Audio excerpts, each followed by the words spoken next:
What's up, guys? It is I, once again, Yusuf El Saned, and today, guys, I want to give you all my top 5 list of favorite Batman animated films.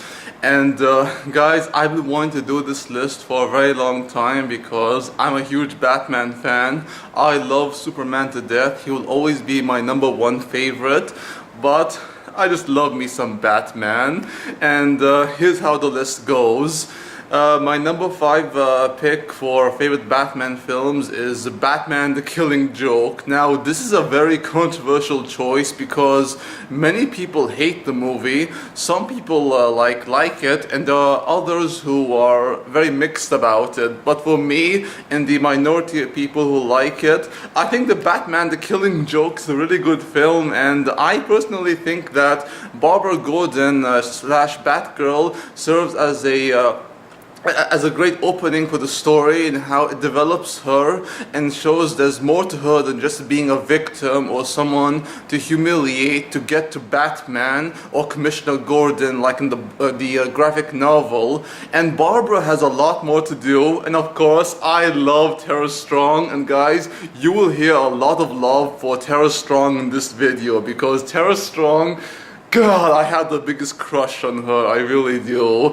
Barbara's an amazing character, and that whole Batman and Batgirl sex scene, it actually made a lot of sense when you think about it because of their relationship and their past history in the Bat family. And I also love the Joker and Batman's relationship, how these two are on edge, and there will come a point when Batman or the Joker have to kill each other, and it truly pushes or at least it pushes Batman's limit of whether or not he could truly bring himself to kill the Joker, who has done so much damage to his family that he just can't take it anymore, you know?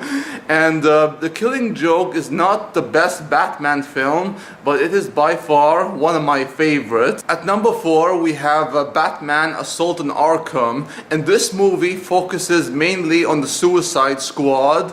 That includes Deadshot, Floyd Lawton, Harley Quinn, Tara Strong is back, baby. You have Captain Boomerang, Killer Frost, and this not crocodile, but shark-esque dude. I mean, I like this guy, but where's Killer Croc? At least we have Killer Frost, so that's good.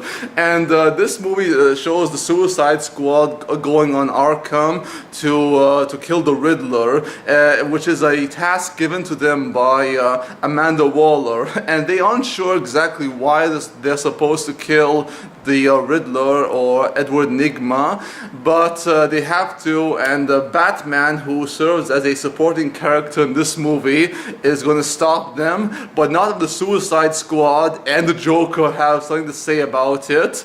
And this movie is so much fun, guys. I mean, the Harley Quinn is just insane. I mean, she goes from being dumped by the Joker and how they're done, and how she goes on to Floyd Lawton, Deadshot. I mean, Harley Quinn, when she's done with one boyfriend, she finds another one in Deadshot. And I mean, guys, every minute in the early part of the movie, she's trying to get into his pants. I mean, she is just nuts. And I'm like, Deadshot, you are trying way too hard. Just give in, man. Just give in to her. And Captain Boomerang also wants to hit Harley Quinn, but too bad she has her sights on Deadshot, my boy. And the other characters who I really love are Killer Frost and the shark guy. And they both have a very sweet relationship with each other, and it's kind of sad it doesn't go any further than that, because you guys will find out why if you've seen the film. And the Joker, my God, the Joker is such I mean, guys, the Joker is a true bastard. I mean, what he's done to Harley Quinn and how he still laughs about her and torments her. I mean, this guy, I can see why Harley finally just snapped and she can't take him anymore. And the Joker really is a despicable monster. And I love the fact that Batman in this movie has the same build, his same the physical structure like he does in the Arkham series. And I just got done playing Batman Batman: The Arkham Knight. It is so awesome, guys, and to see a Batman film with the same physical structure as in the Batman Arkham games, it's so awesome and cool. And this movie is just a lot of fun, guys. And why couldn't the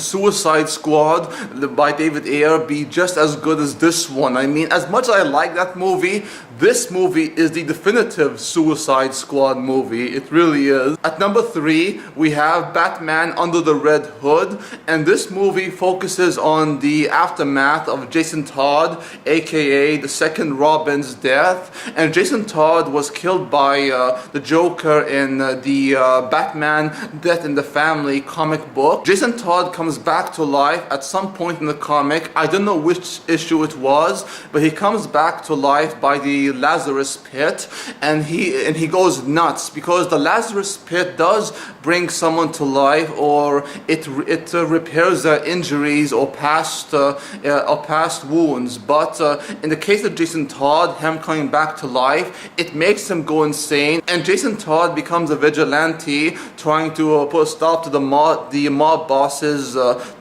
drug trades, and forcing them to do his bidding, and not allowing them to kill any women or children in the process. And he takes most of their income, I think about 60 or 70% of their income, and he's also targeting the Joker because obviously the Joker beat the crap out of him and he wants payback. And this movie does delve into the issue and the question of why doesn't Batman ever kill the Joker, because Jason Todd brings up so many questions and so many frustrations that we've been feeling towards Batman for a long time.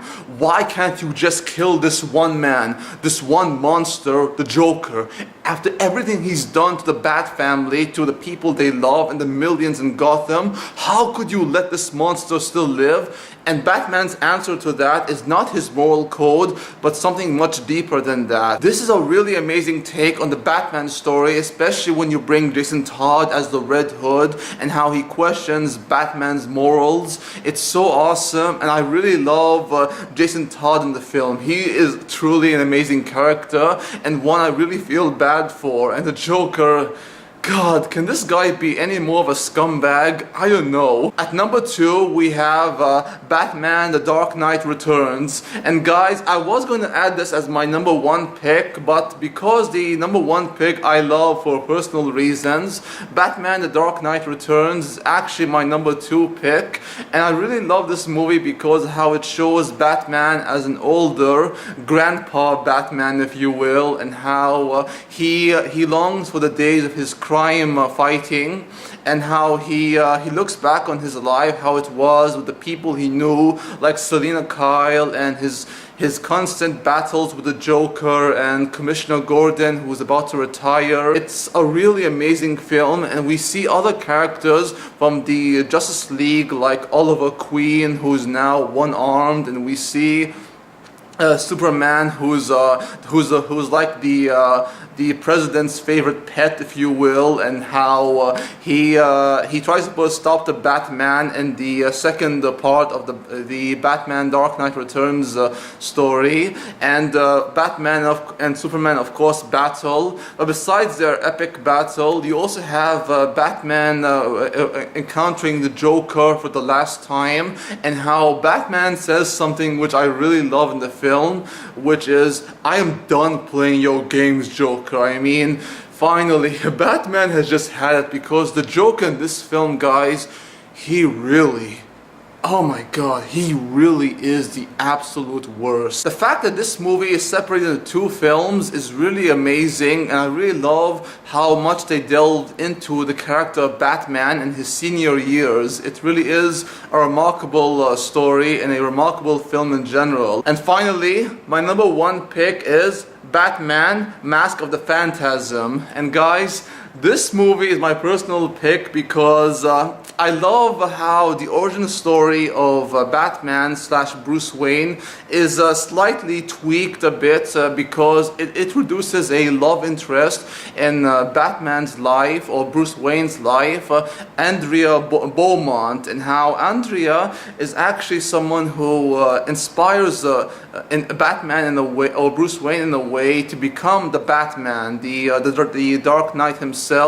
And I love how the story is slightly changed, and how it shows Batman growing to love Andrea and how Andrea loves him. But the fact that her family, or her father specifically, owes a lot of debt to the mob families, it really does put a strain on their relationship. And despite Bruce Wayne wanting to get married before he becomes the Batman, she leaves him and abandons their wishes to be married because of her father, him being in debt to the mob. And it really does break Bruce Wayne's heart, but also acts as a motivation for him to become the Batman. And you also have the Joker. I mean, God. The Joker, it really is a trademark in these Batman films. You can't ever have a Batman film, or at least a major Batman film, without the Joker. Like every Batman Arkham games, the Joker has to be shoehorned in because we love him, we do, but it really is getting kind of old. But in this movie, Mask of the Phantasm, Joker is hilarious. I love when he says things like, "Don't touch me, you worthless old man," or something like that. I also love how he's like, "That's right, that's what I want to see, a nice big smile." I mean, the Joker is just comical as hell. I mean, I love how Mark Hamill is able to make Joker very whimsical, very funny, but also very psychotic and crazy as hell.